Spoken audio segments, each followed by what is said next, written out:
prosseguindo com o estudo reflexivo sistêmico das obras de Allan Kardec do Evangelho de Jesus, estamos desenvolvendo o módulo 9, o significado das leis de progresso e trabalho em nossas vidas.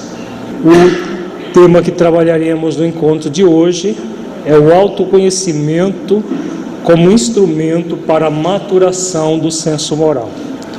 Nos dois encontros anteriores, nós trabalhamos a relação que existe entre a lei do progresso e a maturidade do senso moral, que é aquela maturidade que o espírito vai adentrando as questões intelecto-morais da vida e, a partir desse movimento intelecto-moral, vai desenvolvendo o seu senso moral. Hoje nós trabalharemos uma continuidade desse tema, mas com um subtema voltado ao autoconhecimento. O objetivo deste encontro é refletir sobre como utilizar técnicas de autoconhecimento para realizar o processo de maturidade intelecto-moral do espírito, atendendo às leis de progresso e trabalho. Como nós temos visto nos outros encontros deste módulo, não é possível progredir moralmente, intelectualmente, sem um profundo amor à lei do trabalho. E as técnicas de autoconhecimento, nós vamos estudar particularmente a questão 919A do Livro dos Espíritos, mas dando uma conotação mais psicológica, consciencial, a tudo que Santo Agostinho coloca nessa resposta. É muito importante para nós refletir sobre esses métodos de autoconhecimento, essas técnicas, para que nós trabalhemos efetivamente na nossa maturidade intelecto-moral. Vamos fazer a nossa meditação inicial. Feche os olhos, entre em contato com você mesmo em essência, buscando sentir-se um espírito imortal, filho de Deus, aprendiz da vida, capaz de trabalhar pelo seu progresso intelecto-moral, desenvolvendo o senso moral, a partir do discernimento, tornando compreensível o que é o bem e o mal. Como é para você pensar em seu progresso, utilizando técnicas de autoconhecimento?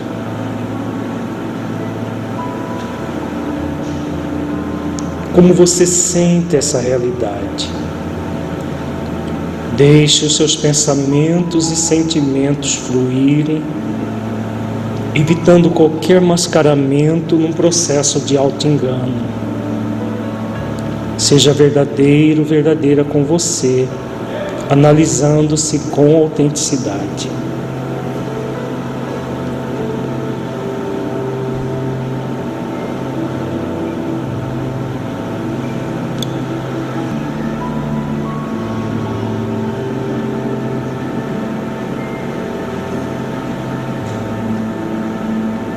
Gradualmente vamos voltando ao estado de vigília para a reflexão doutrinária.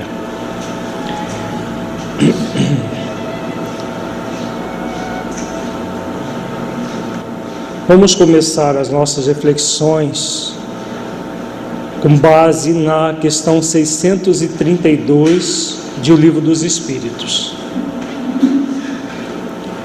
Kardec pergunta: estando sujeito ao erro, não pode o homem enganar-se na apreciação do bem e do mal e crer que pratica o bem, quando em realidade pratica o mal? Vejamos a importância desta pergunta de Allan Kardec. Ela aborda uma das questões mais significativas que o ser humano lança mão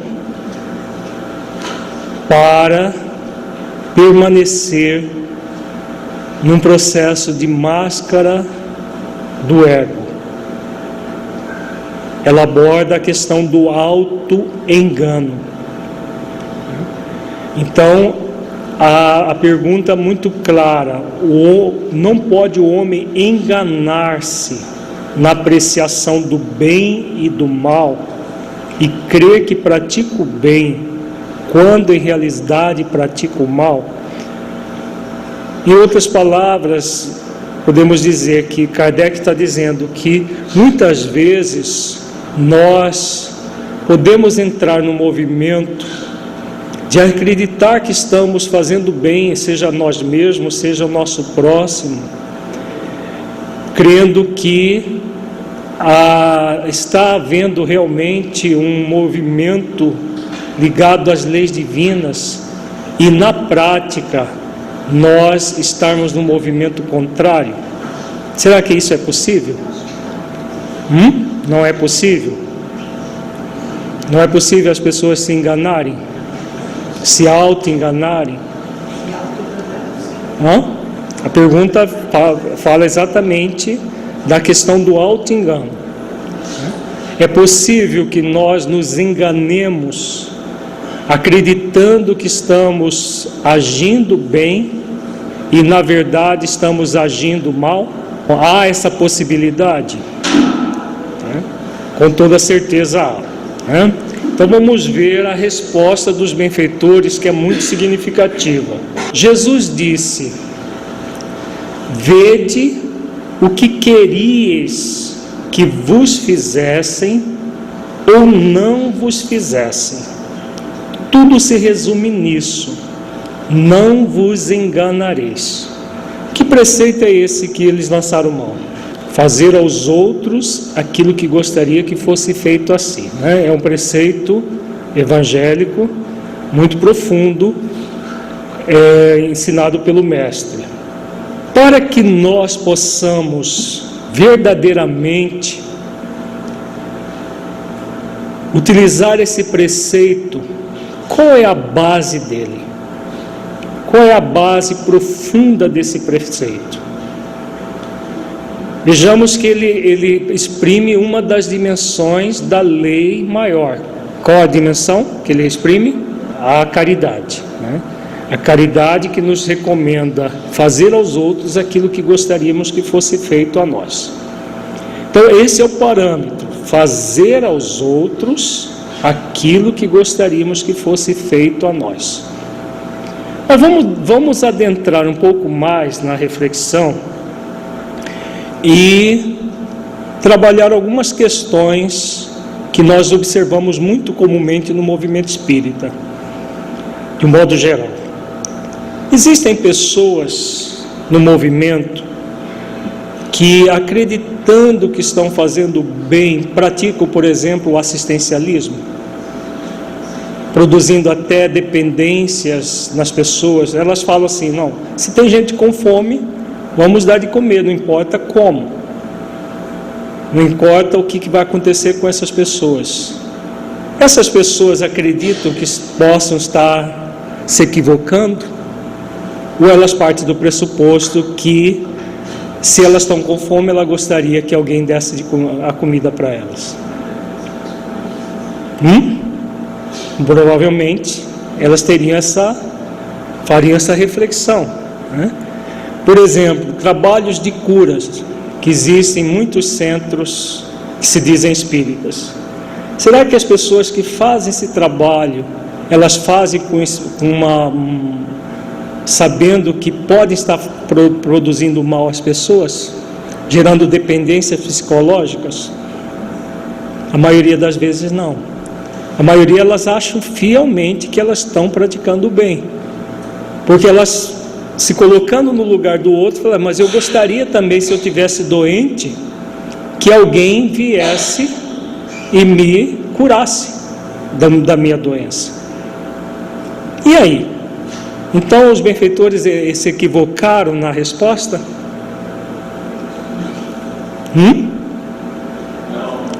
Não se equivocaram. Mas por que eles colocam que essa é a maneira de não se enganar. Há algo a mais aqui que nós somos convidados a refletir? Eles colocam, Jesus disse: vede o que queris que vos fizesse, ou não vos fizesse. Claro, aquilo que nós gostaríamos que nos fizessem, se nós não estivéssemos num movimento de auto-engano. Mas se há um movimento de auto-engano prévio, a pessoa pode utilizar o próprio preceito de uma forma enganosa? É possível? É possível.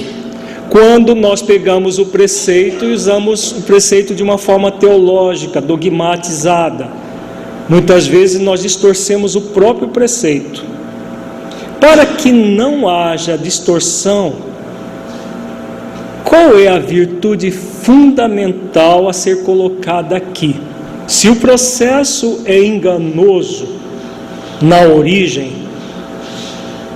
ele vai continuar sendo enganoso, mesmo utilizando do preceito. Concordam? É possível ele ser enganoso mesmo usando o preceito? É possível. Para que ele não seja enganoso, o que é fundamental? Qual é a virtude fundamental que vai transmutar definitivamente o auto-engano? E o engano de modo geral. O auto-engano, né, engano a si mesmo, e o engano dos outros, consequente ao auto-engano. Qual a virtude? Verdade, exatamente, a verdade. Quando Jesus recomenda: conhecereis a verdade vos libertará, que convite ele faz a nós?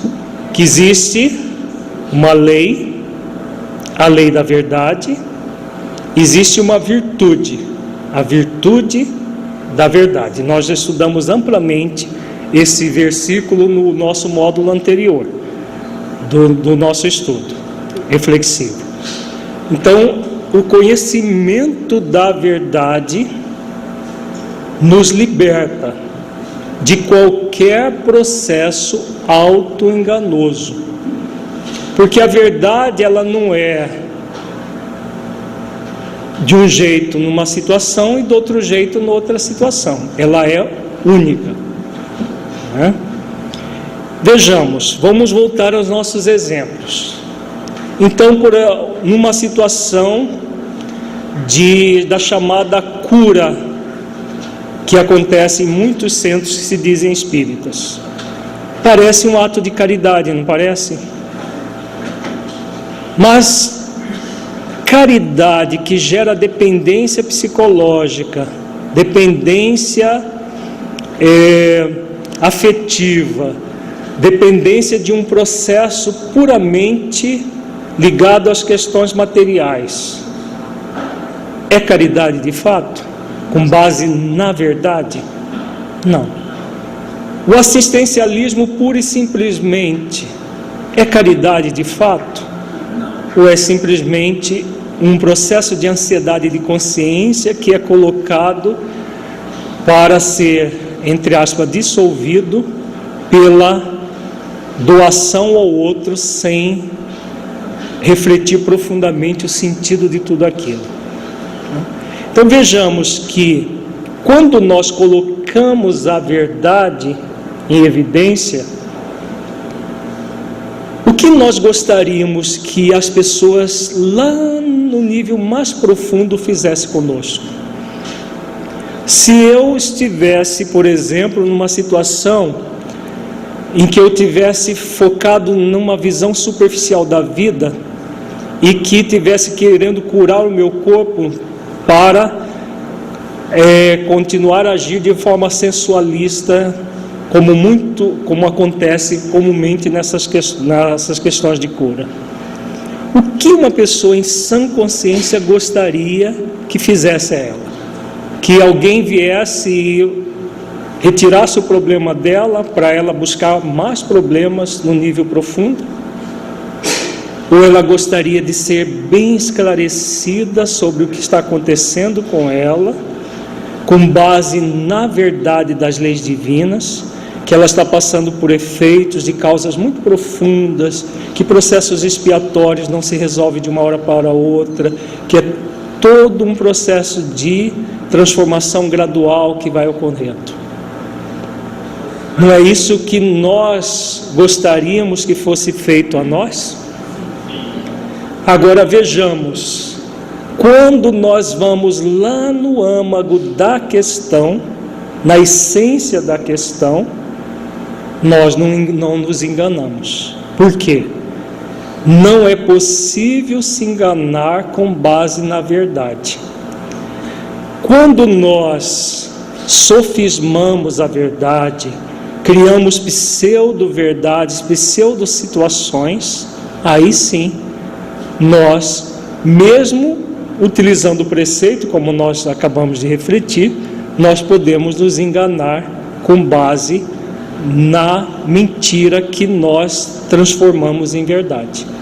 Crenças que as pessoas trazem, inclusive trazem para dentro do movimento espírita, como nós acabamos de falar, mas que não subsiste com base à verdade.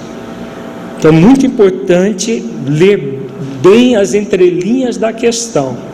A única forma de não nos enganarmos é a partir da verdade. E onde está onde está a verdade? Nas leis divinas presentes na nossa consciência, que só conseguimos compreender de que forma? Investigando essas leis, conhecendo profundamente como funciona, por exemplo, nos exemplos colocados, a lei de liberdade, de responsabilidade, de causa e efeito, a lei do progresso, a lei do trabalho. Então são as leis que nos orientam o que é e o que não é, como deve ser uma situação trabalhada num centro que se coloca como espírita.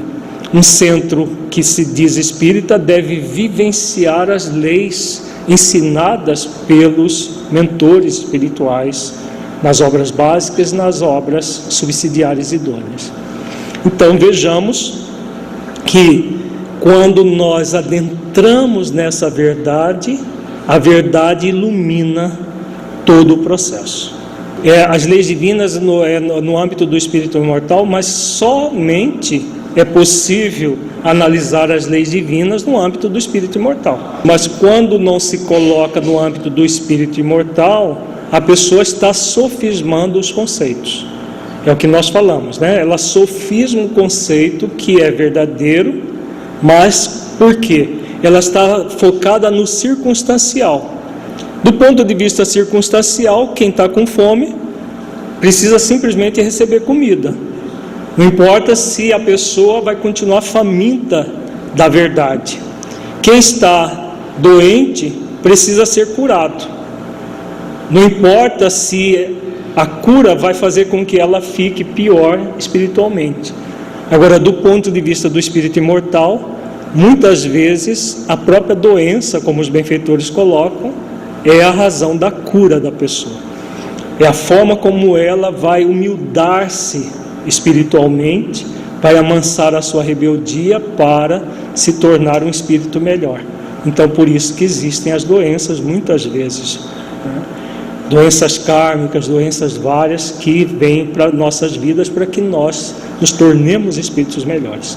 Então, isso só é possível analisar do ponto de vista do espírito imortal.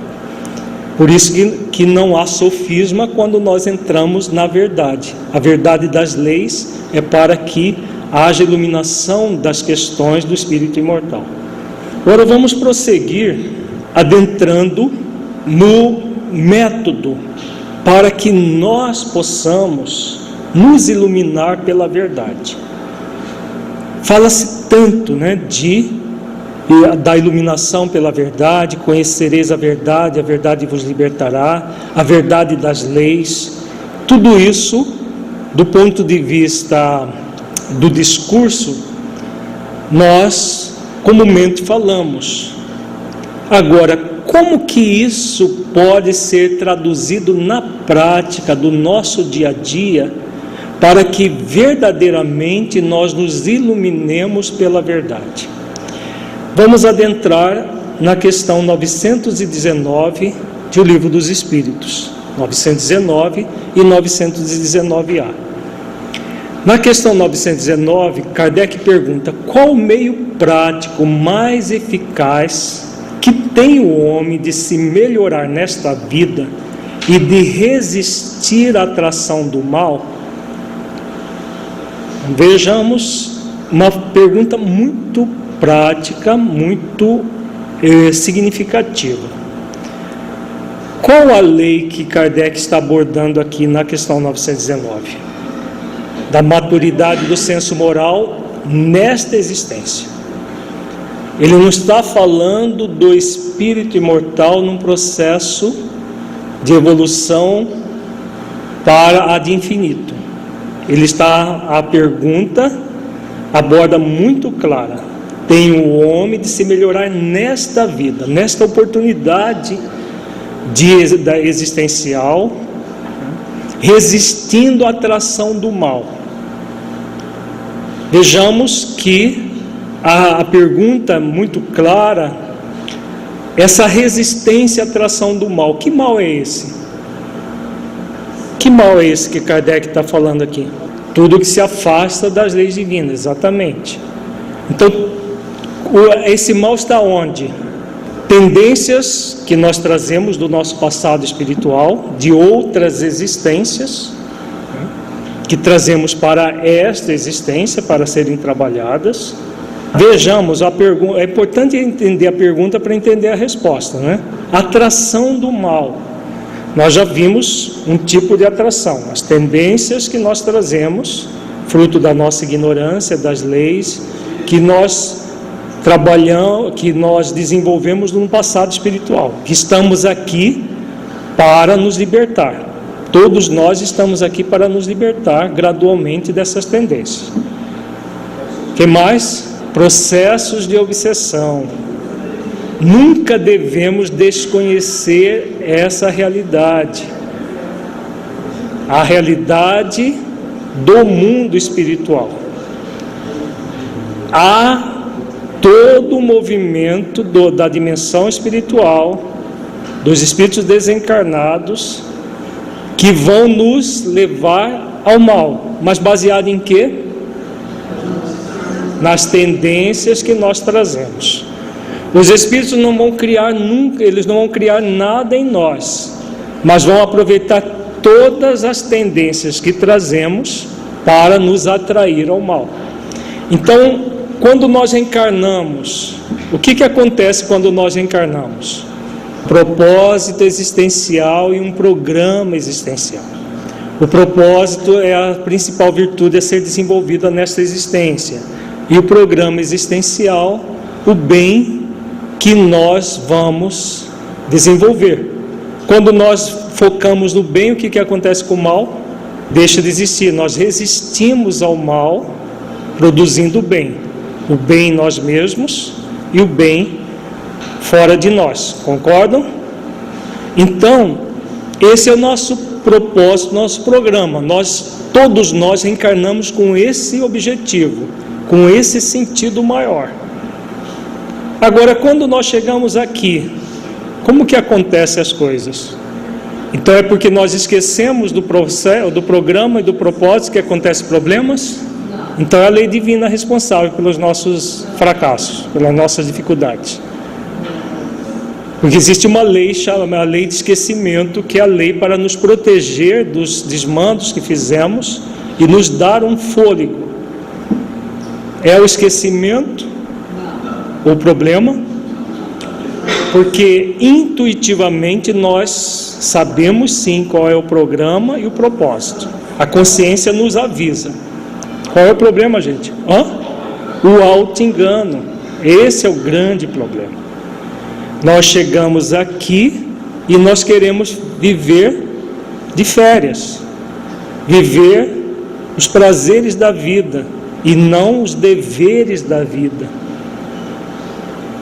E aí os prazeres de várias formas, nós queremos aquilo. Quando nós focamos nos prazeres puramente sensuais, puramente circunstanciais, o que acontece com os deveres existenciais? O que acontece com os deveres existenciais? Eles ficam no segundo plano quando ficam. E a vida nos convida a fazer exatamente o contrário. Em primeiro lugar, os deveres conscienciais e existenciais. Os prazeres são possíveis quando não estão em detrimento dos deveres. Quando os prazeres se tornam em detrimento dos deveres, aí nós entramos no auto-engano que gera a perda de muitas encarnações.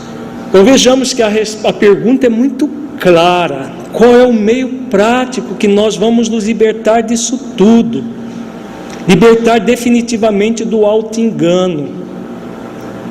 Libertar definitivamente dessa tendência a repetir situações do passado, viciosas do passado, que nós vamos repetindo encarnações após encarnações.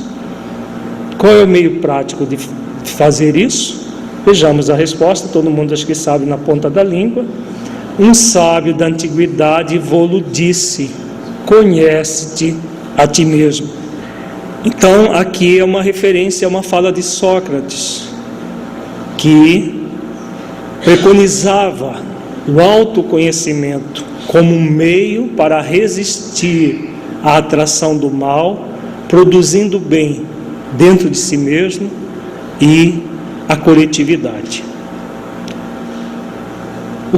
O autoconhecimento é um método, é um meio prático. O que nós vamos conseguir com o autoconhecimento é resultado de todo o esforço, de todo o trabalho que nós fazemos conosco. Na questão 919A, Santo Agostinho nos traz um método para isso, que é o método que ele utilizava. Nós vamos trabalhar esse método dentro de uma visão psicológica consciencial, modernizando algumas questões, mas a essência dele é perfeita, está muito clara na questão. Mas vamos trazer de uma forma bem prática para nosso cotidiano.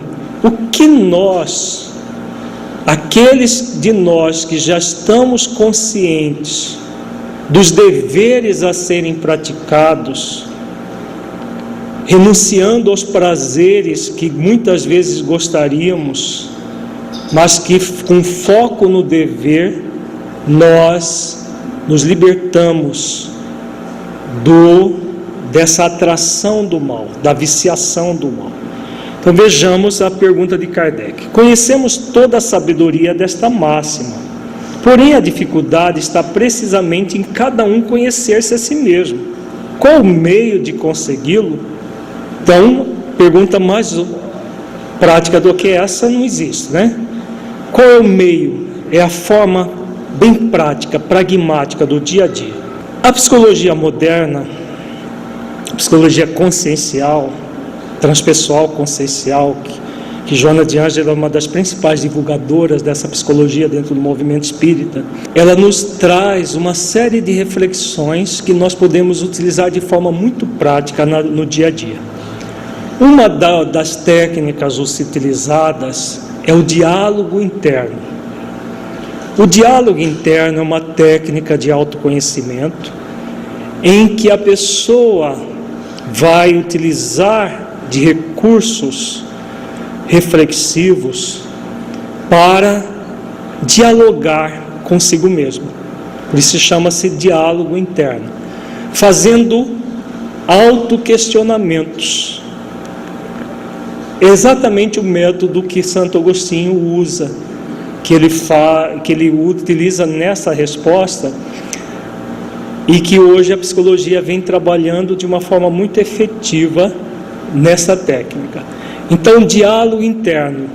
Qual é o objetivo? O objetivo é de nós nos conhecermos, porque há duas verdades a serem conhecidas, não é verdade?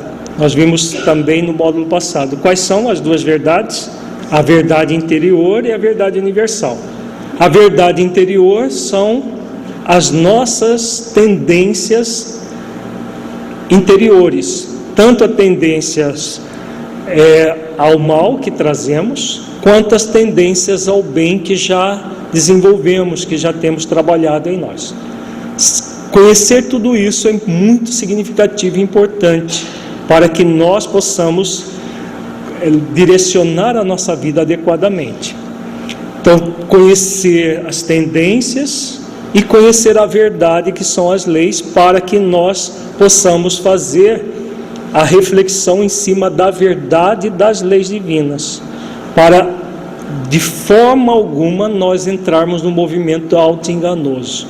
Só entra no movimento auto-enganoso aquele que deseja se enganar, de uma forma consciente ou subconsciente. Tem um movimento do engano, porque não está num foco com base nas leis. Então, diálogo interno, logos em grego, significa significado.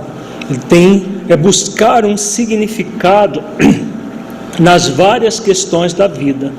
Se nós queremos que a nossa vida seja repleta de significado, cumprindo um propósito e um programa existencial, propósito existencial e programa existencial, um profundo significado, um profundo sentido, essa técnica deve ser utilizada no cotidiano.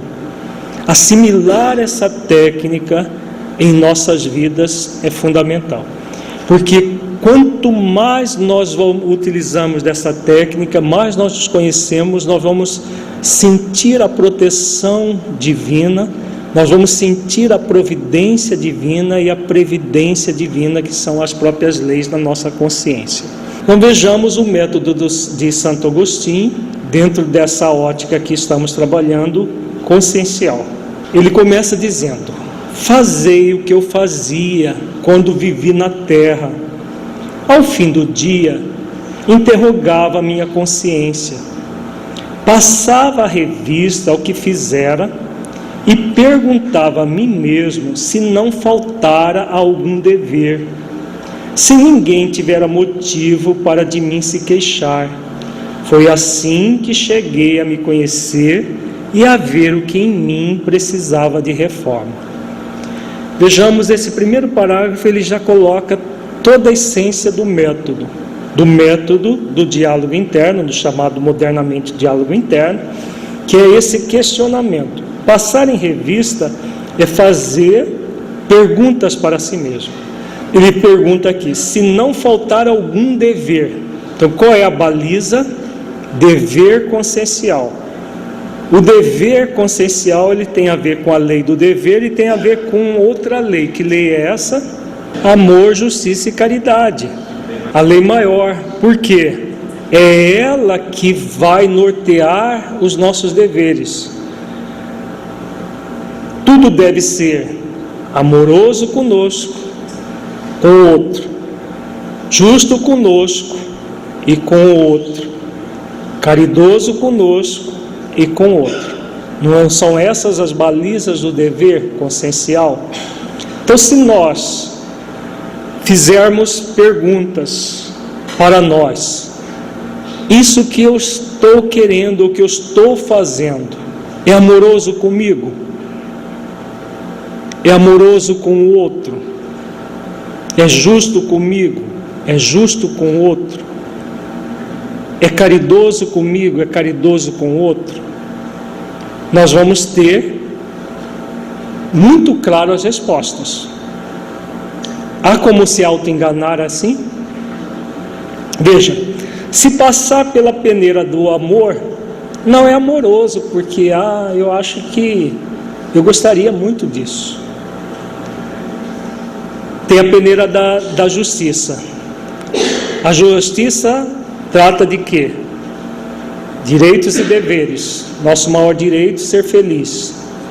Dever, ser feliz. Isso vai trazer felicidade para mim, isso que eu estou querendo. Se passar por esse crivo e ainda não for algo justo, a lei de caridade nos remete novamente à resposta da questão 636. Eu gostaria que fizesse comigo lá no âmago da minha essência, eu gostaria que fizesse comigo isso que eu quero fazer. Vejamos que a lei de amor, justiça e caridade dá parâmetros muito claros, muito lógicos, que não dá para sofismar, salvo se a pessoa estiver num falso autoconhecimento, porque existe também. Ela entra no movimento falso de autoconhecimento, acreditando que está fazendo, entre aspas, a tal da reforma íntima, mas que na verdade é um processo de mascaramento de si mesmo e não de verdadeiro autoconhecimento. Então, Santo Agostinho começa dizendo a forma como ele atuava. Então, já nessa linguagem mais moderna, nós vamos ter o parâmetro da lei de amor, justiça e caridade, fazendo diálogos internos. O que eu estou fazendo é amoroso, é justo, é caridoso, comigo, com o outro? O que eu estou querendo fazer, em qualquer circunstância, seja aquilo que nós já fizemos, quando nós estivermos fazendo uma avaliação, o que eu fiz foi amoroso, justo e caridoso comigo e com o próximo? Com base no presente, numa ação que nós estivermos praticando no presente, ou que nós queremos fazer no futuro, nós vamos passar por esse crivo. Quais as respostas que nós vamos obter com o exercício, se algo é amoroso, justo e caridoso? Sim ou não? Simples assim. Porque não dá para ser meio amoroso, meio justo, nem meio caridoso. Não, é meio sim ou é meio não, ou é talvez. Se for talvez, pode ter certeza que é não. Não há meio termo na lei divina, no sentido de que é mais ou menos amoroso, ou mais ou menos caridoso, ou mais ou menos justo. Ou é ou não é. Então a resposta vai ser muito clara. O que eu quero é amoroso? Vem, é sim ou não. Se o outro pode entender que aquilo que para mim é amoroso, justo e caridoso, para o outro pode não ser, sim. Se o outro não estiver no movimento de conexão com as leis divinas, mesmo que nós estejamos conectados com a lei divina, o outro pode ver de forma diferente. Mas não é o outro que é a baliza da nossa consciência, somos nós mesmos. Se com base na lei divina nós refletimos profundamente e reconhecemos que, por exemplo, ser autêntico com alguém, falando sim na hora que é para dizer sim, não na hora que é para dizer não, como Jesus preconiza, é amoroso, justo e caridoso, e a pessoa entende um não nosso como se fosse uma ofensa pessoal, é um problema nosso? Não, já é um problema dela. Muito importante que nós estejamos com foco sempre na nossa consciência, né? Porque a nossa consciência que nós devemos prestar contas, né, a ela, não a dos outros. Aquele que todas as noites evocasse todas as ações que praticara durante o dia e inquirisse de si mesmo o bem ou o mal que houvera feito, rogando a Deus e ao seu anjo de guarda que o esclarecessem, grande força adquiriria para se aperfeiçoar, porque, crede-me, Deus o assistiria. Dirigi, pois, a vós mesmos perguntas, interrogai-vos sobre o que tendes feito e com que objetivo procedestes em tal ou tal circunstância, sobre se fizeste alguma coisa que feita por outros censurarias, sobre se obrastes alguma ação que não ousarias confessar.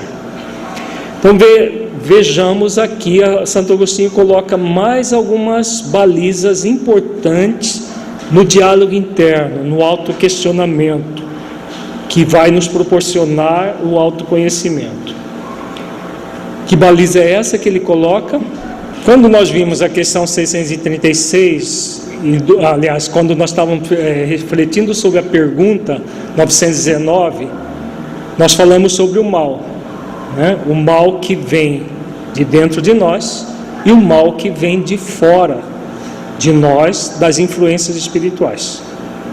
Agora, com o bem acontece a mesma coisa?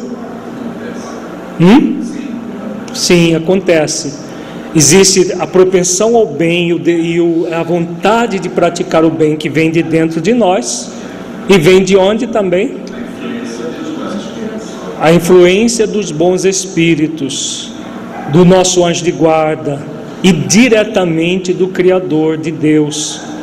Então nós nunca estamos sozinhos no nosso trabalho de autoconhecimento. Dentro daquilo que nós estamos refletindo ao longo desses módulos do estudo reflexivo, de que Santo Agostinho está falando, já numa linguagem mais do Espírito Honório, que vai estar no próximo livro dele.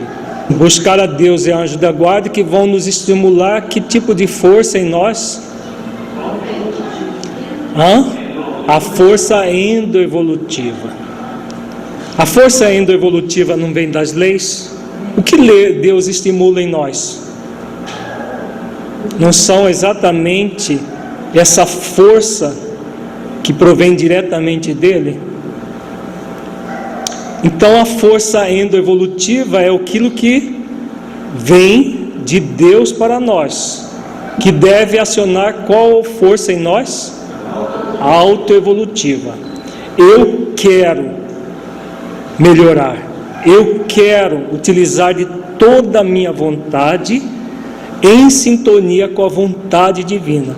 Veja que ele diz aqui, rogando a Deus e ao seu anjo de guarda que o esclarecesse, grande força adquiriria para se aperfeiçoar, porque crede-me, Deus o assistiria.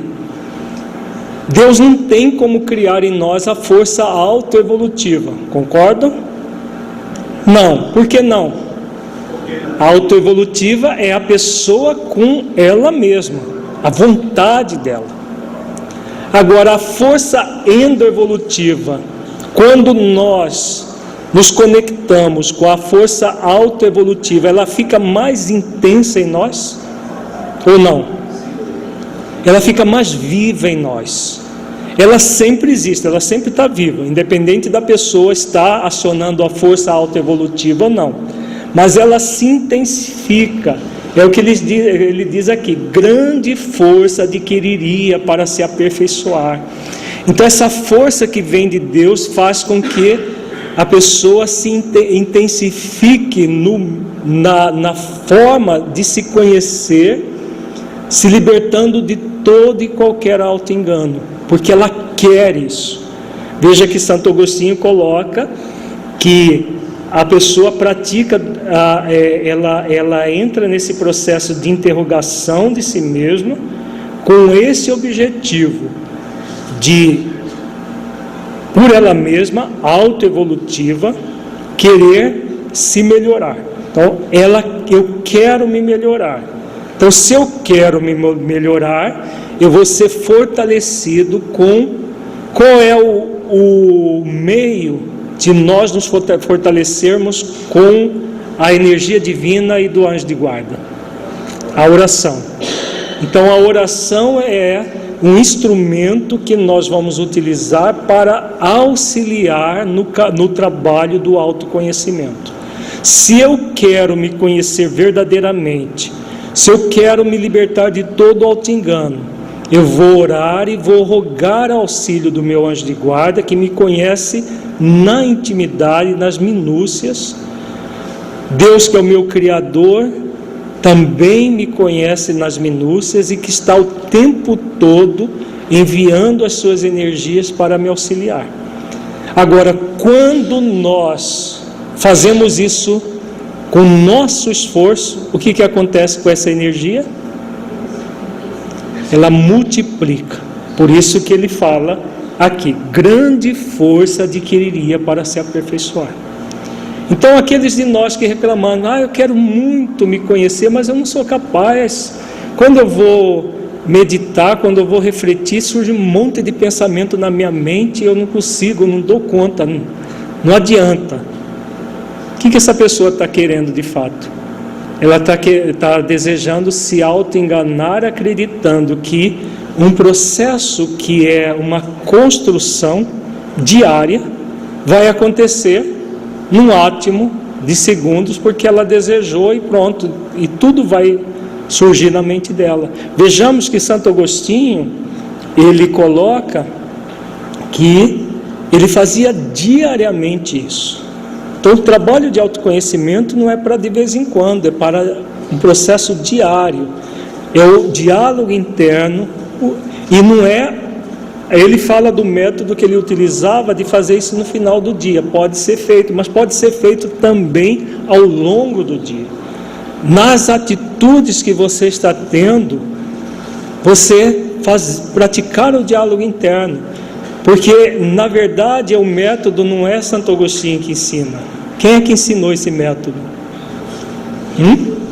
Jesus. Em que passagem? Vigia e ora para não cair em tentação. Então essa vigilância constante de nós mesmos é exatamente o diálogo interno, se questionando para poder trabalhar as questões que surgem a cada momento. Se é a forma de acessar a equipe multidisciplinar que o Honório fala na mensagem, na verdade aquela equipe multidisciplinar, ela não está à nossa disposição o tempo todo, ela faz parte do nosso planejamento reencarnatório antes de virmos ao corpo. É uma outra questão.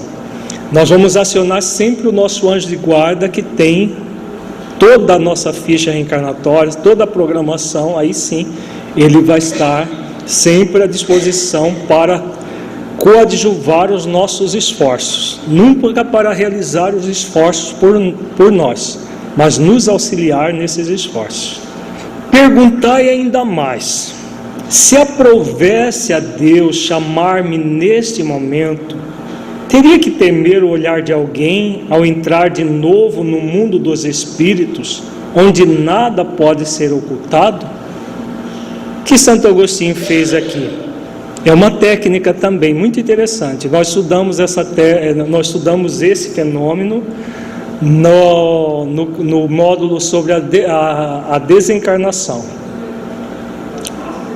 significado da desencarnação em nossas vidas. Na dimensão espiritual, o que acontece? Não há máscaras nesse sentido.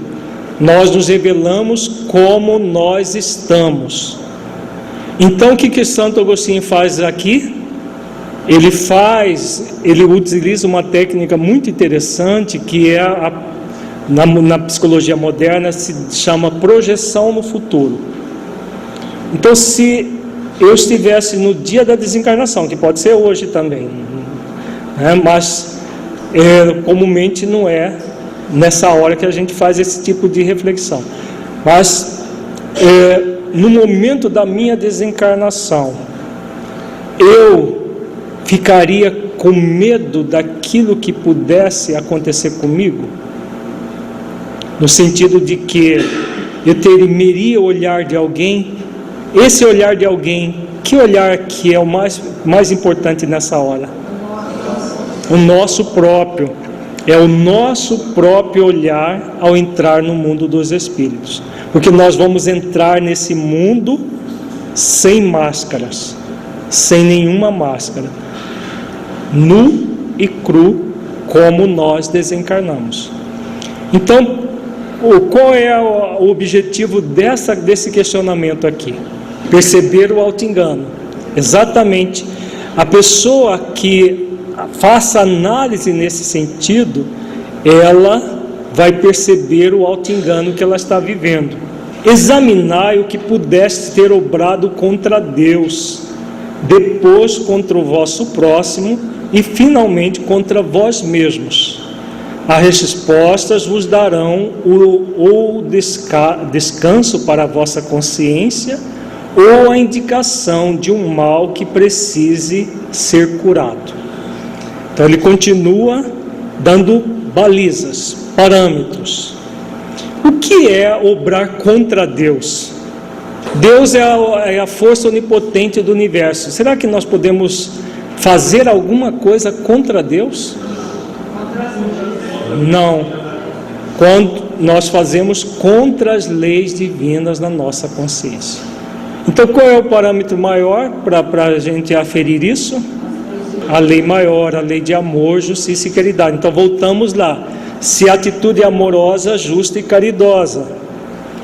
Aí engloba os 3 quesitos que ele coloca aqui: conosco e com o próximo. Se nós encontrarmos respostas sim a essa pergunta, se é amoroso, justo e caridoso conosco e com o próximo, podemos ter certeza que também é amoroso com Deus, justo com Deus e caridoso com Deus? Sim. Por quê? Porque nós estamos cumprindo a lei maior. Se encontrarmos qualquer não, ou um senão, um talvez, uma dúvida, significa o quê? Que no nível da consciência, da própria lei na consciência, nós estamos defraudando a lei maior. E se estivermos defraudando a lei maior, todas as leis também estão sendo defraudadas. Então, aí ele coloca uma coisa muito importante. O que ele coloca de importância aqui nesse parágrafo? Ele já deu as balizas da própria lei, e depois ele coloca algo significativo, muito significativo no processo de autoconhecimento. Porque muitas pessoas reclamam ou dizem que não fazem autoconhecimento por causa dessa questão aí. Qual é essa questão? Quando você se conhece, qual é o grande objetivo do autoconhecimento? Veja, ele coloca 2 balizas aqui fundamental: descanso para a vossa consciência ou indicação de um mal que precisa ser curado. Veja, são 2 balizas muito significativas e importantes. O que normalmente as pessoas fazem quando percebem o mal dentro de si? Se culpam. Vejamos que ele não fala: olha, você agora cometeu um pecado, você vai se sentir culpado. Ele fala: descanso para a consciência, significa que a pessoa está bem com ela mesma, ela está praticando as leis, a lei de amor, justiça e caridade. Ou, se a resposta é um não, a pergunta se é amoroso, justo e caridoso, qualquer não, significa o quê? Algo para a pessoa se execrar, se culpar, se julgar, se punir? Não, é algo para ser curado. E como que se cura? Que energia que vai ser curativa nessa questão? Qual é a virtude curativa por excelência? Auto-amor, né? Auto-amor. E tem mais 2 virtudes muito importantes também: auto-perdão, que mais? Falta mais uma? Autoconsciência, exatamente. Então 3 virtudes aqui que vão curar o mal. Exercício de auto-amor para se acolher. De que forma? Veja, autoconhecimento é conhecer a verdade que existe em nós, qualquer que ela seja. Mas há uma virtude e condição que nós não falamos ainda, que tem a ver com isso. Que virtude é essa? Sentimento de aprendiz. Então você vai se acolher como aprendiz da vida. O aprendiz aprende com seus acertos e com seus erros. O aprendiz que só queira acertar não é aprendiz mais, né? Ele é um pseudo-mestre, não é mais aprendiz. O mestre só acerta, o pseudo-mestre só quer acertar. Mas é por quê? Porque ele quer se decretar a perfeição. Então, quando a pessoa que tem esse movimento da autoexigência, ele foge do autoconhecimento como o diabo da cruz. Por quê? Porque ele não quer perceber as mazelas que geram culpa nele. Porque o movimento não é o que Santo Agostinho fala aqui, algo a ser curado. Ele entra numa ansiedade de consciência. Veja que ele coloca duas questões: descanso para a consciência e indicação de um mal. Exatamente. A virtude da autoconsciência vai fazer com que a pessoa veja esse mal como um problema a ser curado e não como algo a ser execrado. Mas a ansiedade de consciência da autoexigência, a pessoa vai entrar num processo de autoexecração dela mesma.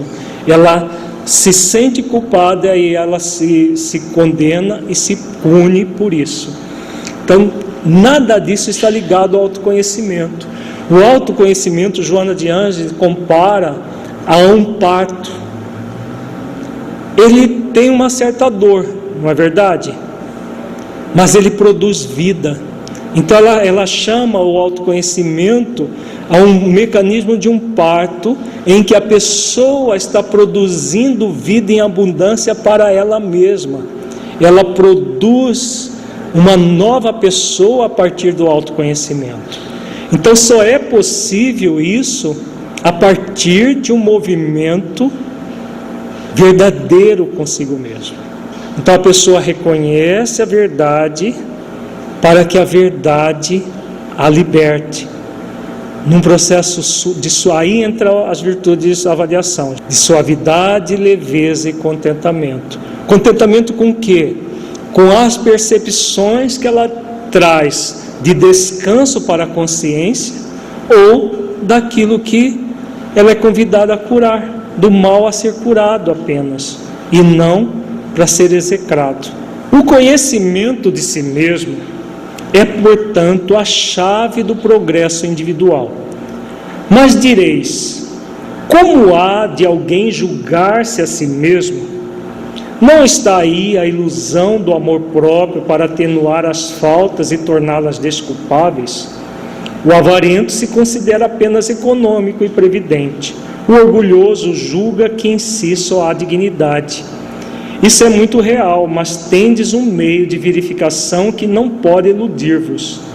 Quando estiverdes indecisos sobre o valor de uma de vossas ações, inquirir como a qualificarias se praticada por outra pessoa.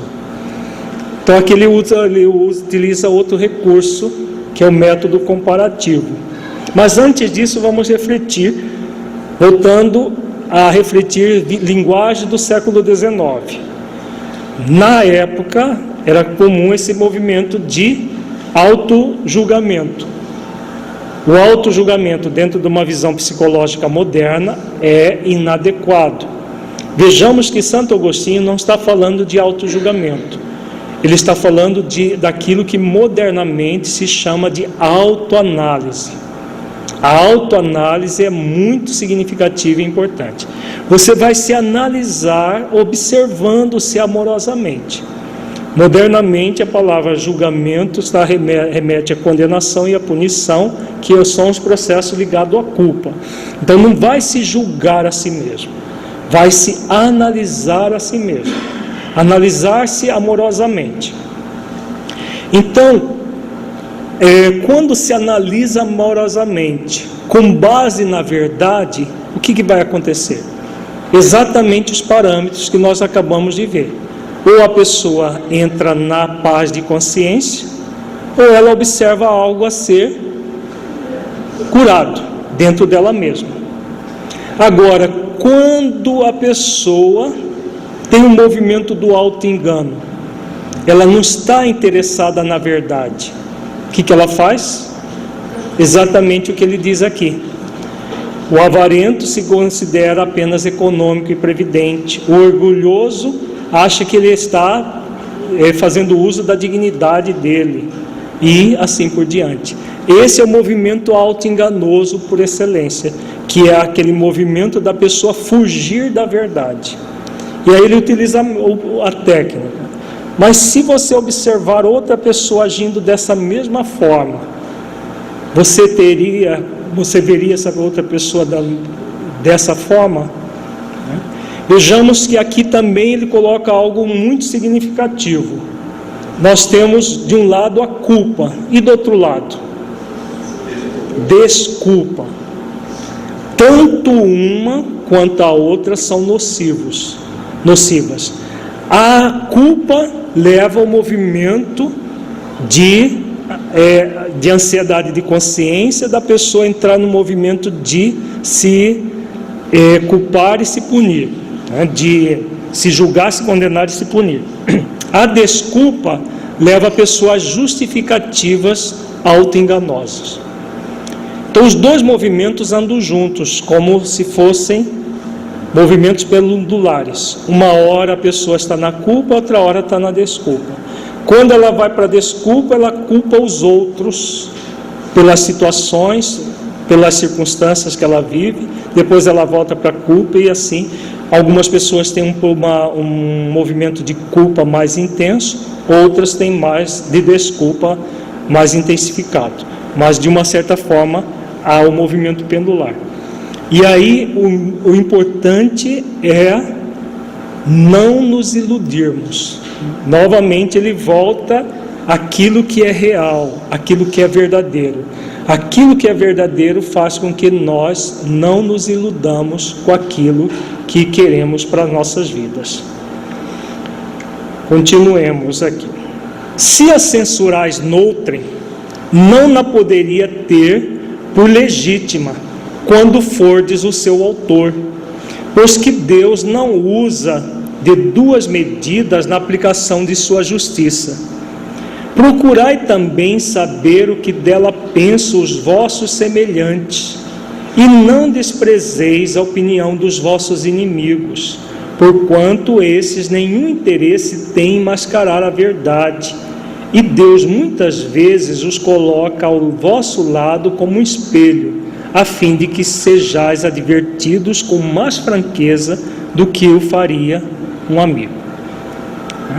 Então vejamos que aqui ele coloca, né, ele continua dizendo a questão da comparação, de você ver outra pessoa, você vai para uma posição de observador do terceiro fazendo aquilo, então a análise pode ser mais real. E ele fala dos inimigos, os inimigos que apontam os dedos para as nossas feridas. Quando eles apontam o dedo para a nossa ferida, ele está mostrando para nós aquilo que necessita ser curado em nós. Porque enquanto que às vezes o amigo, ele pode às vezes não colocar os pontos que nós trazemos de imperfeições, né? Isso é claro que os amigos um tanto falsos, né? Porque os amigos verdadeiros, eles colocam com caridade as nossas dificuldades, com caridade, para que a partir da nossa observação, dessa observação nós possamos trabalhá-las. Mas o inimigo, ele coloca de qualquer jeito, mas serve para nós podermos superar as dificuldades também, como ele ensina aqui.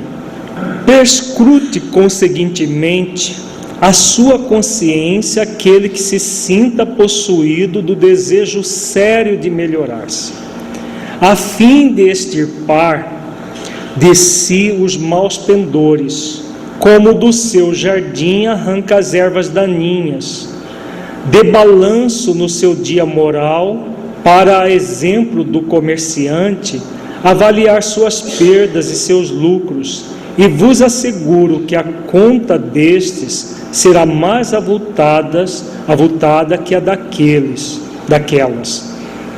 Se puder dizer que foi bom o seu dia, poderá dormir em paz e aguardar sem receio o despertar na outra vida.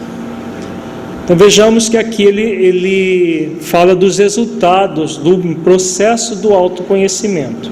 Quando nós prescrutamos a nossa consciência com desejo sério, né, essa vontade séria de melhorar-se, de nos melhorarmos, nós vamos encontrar aquilo que é necessário ser transformado em nós e vamos utilizando tanto da força endoevolutiva, como vimos, e da força autoevolutiva, trabalhando em função da nossa melhoria. Formulai, pois, de vós para convosco questões nítidas e precisas, e não temais multiplicá-las. Justo é que se gaste alguns minutos para conquistar uma felicidade eterna.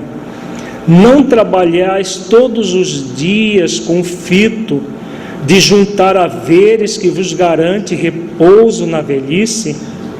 Não constitui esse repouso objeto de todos os vossos desejos, o fim que vos faz suportar fadigas e privações temporárias? Pois bem, que é esse descanso de alguns dias, turbado sempre pelas enfermidades do corpo, em comparação com o que espera o homem de bem? Não valerá este ou outro a pena de alguns esforços? De que ele está falando aqui, gente? É uma das reclamações muito comuns quando se indica reflexões de autoconhecimento. Que reclamação que normalmente as pessoas têm? Não tem tempo. Então não há tempo para reflexões. As questões que vão nos trazer verdadeiramente a paz de consciência, não há tempo para isso. E por que não há tempo? Porque o tempo está sendo usado em outras coisas menos importantes. Aí a pergunta que nós devemos nos fazer: utilizar um tempo, e quando ele fala aqui, formulai, pois, de vós para convosco, diálogo interno, questões nítidas e precisas, e não temais multiplicá-las. Quanto mais esse questionamento é aquilo que nós falamos, o dia inteiro você pode fazer esse autoquestionamento. Não é entrar num processo de ansiedade por isso, é questionar-se naturalmente: como que é isso para mim? O que significa isso? Como que eu me sinto diante disso, dessa circunstância aqui? Ter o hábito da vigilância que Jesus preconiza, e quando perceber alguma coisa, ora, rogando forças para a superação.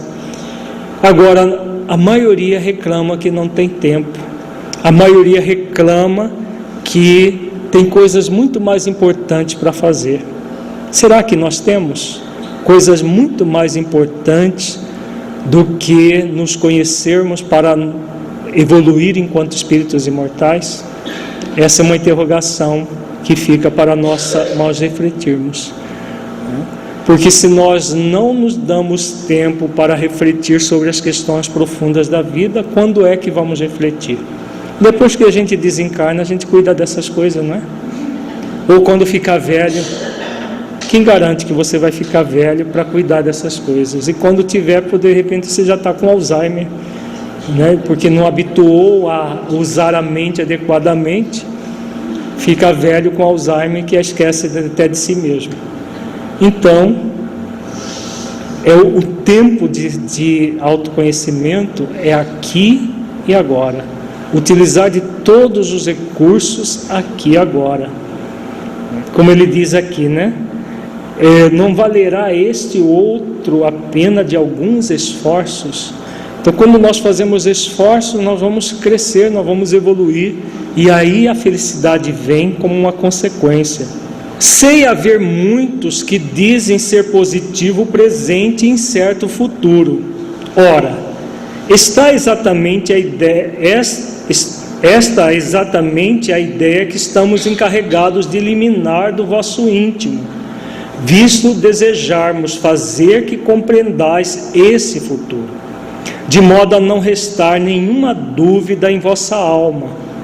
Por isso foi que primeiro chamamos a vossa atenção por meio de fenômenos capazes de ferir-vos os sentidos, e que agora vos damos instruções que cada um de vós se acha encarregado de espalhar. Com esse objetivo é que ditamos o livro dos Espíritos. Vejamos, aqui ele finaliza a sua dissertação colocando o grande objetivo dos espíritos superiores em nossas vidas. Aqui eles vieram. Na questão 627 fica muito claro que eles vieram para nos ensinar as leis divinas, para que nós possamos não nutrir a ignorância delas e nos transformarmos em pessoas melhores. Aqui na questão 919A, ele coloca todo um método muito prático para que nós façamos isso. E qual é o grande objetivo? Aqui ele fala, ora, exatamente exatamente a ideia que estamos encarregados de eliminar do vosso íntimo. O que eles vieram aqui para fazer, gente? Qual é o grande objetivo dos espíritos superiores, incluindo Santo Agostinho? O que esse parágrafo, qual que é a essência dele? Que o futuro é incerto. O futuro é incerto é por quê? Para quem é o futuro é incerto? Para quem não se sente um espírito imortal, o futuro é incerto. Para quem se sente um espírito imortal, existe futuro incerto? O futuro é certeza. O futuro é certeza porque a imortalidade faz parte da nossa vida. Então nós somos espíritos imortais, estamos momentaneamente no corpo.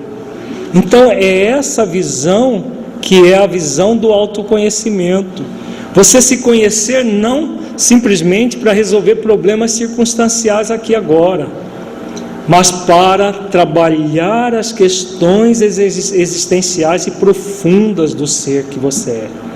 É esse o grande objetivo. É para isso que eles vieram como ele fala, que ditamos o livro dos Espíritos, para que nós nos sintamos, saibamos e sintamos espíritos imortais. E com isso nós vivenciemos a condição da imortalidade, essa condição de realmente trabalhar em nós aquilo que é necessário ser trabalhado em nossas vidas. Não adiar mais, porque qualquer adiamento nesta existência, nós vamos deixar para a próxima, com certeza. Mas, dentro da lei de causa e efeito, o que vai acontecer? Todo mal que advier de nós não termos feito o bem, vai para a conta da nossa vida, não é? Nós renascemos aqui, a pergunta muito clara, nós reencarnamos para evoluir, está lá na questão 919, que acabamos de ver, de estudar a própria pergunta.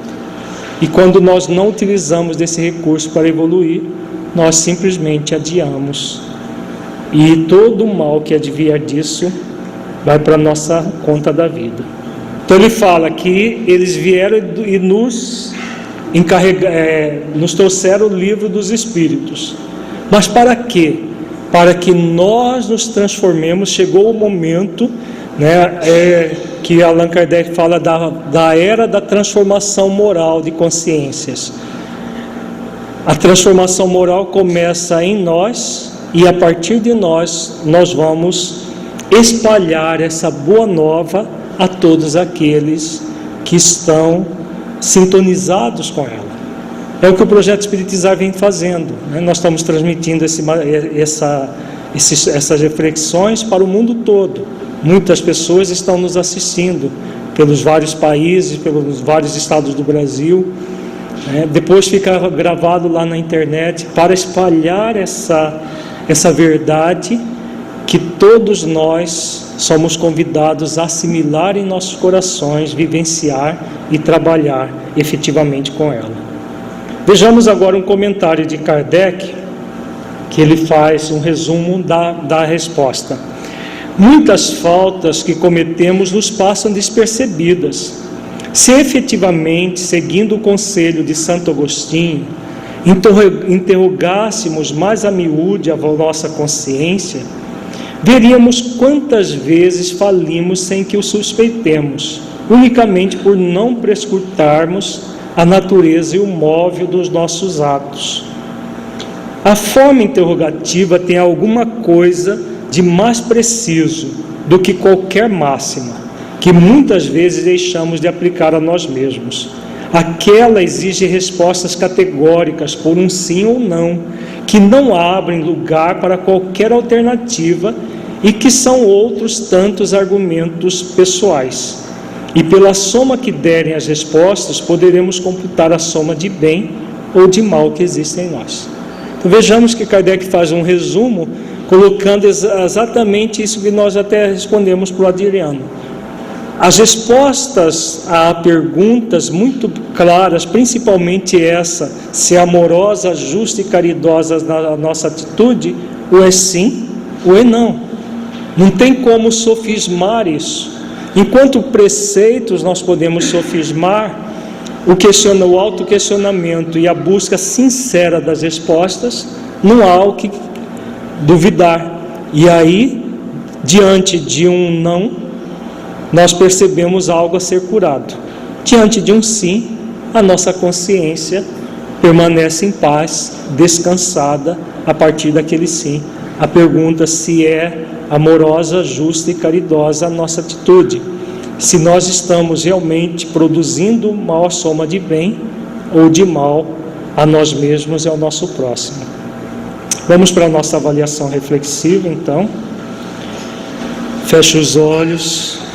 Entre em contato com você mesmo em essência, buscando sentir o conteúdo estudado neste encontro.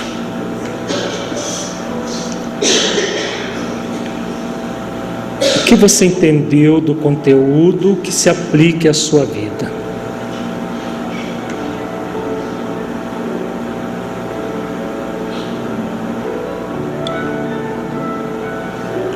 O conteúdo estudado mudou a forma como você entende as leis de progresso e trabalho?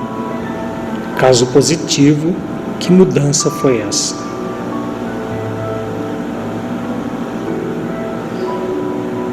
Neste encontro, refletimos sobre a técnica do autoquestionamento e um diálogo interno, fundamental para a maturação do senso moral e a libertação do auto-engano.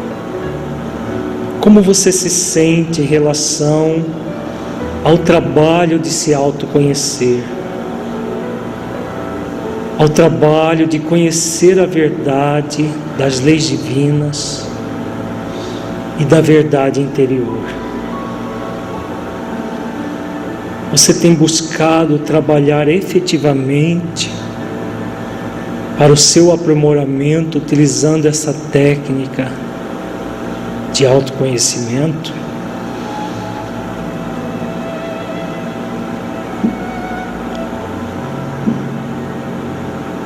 Que ações você pode realizar com você mesmo para tornar mais efetiva na sua vida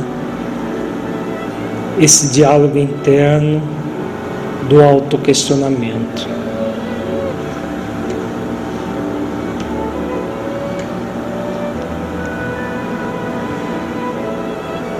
Como você sente a sua vida aplicando o conteúdo estudado?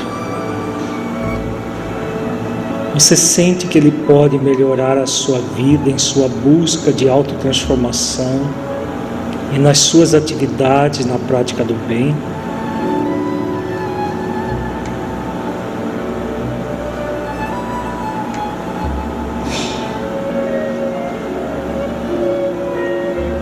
Sinta-se agora um espírito imortal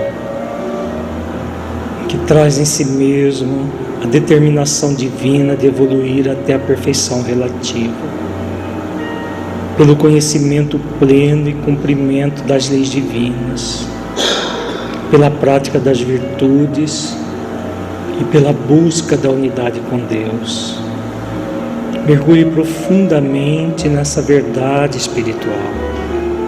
Sinta, veja-se cumprindo as leis divinas, desenvolvendo todas as virtudes essenciais da vida ao longo do tempo, sentindo plenamente o objetivo pelo qual está reencarnado, dádiva para que você conquiste a perfeição.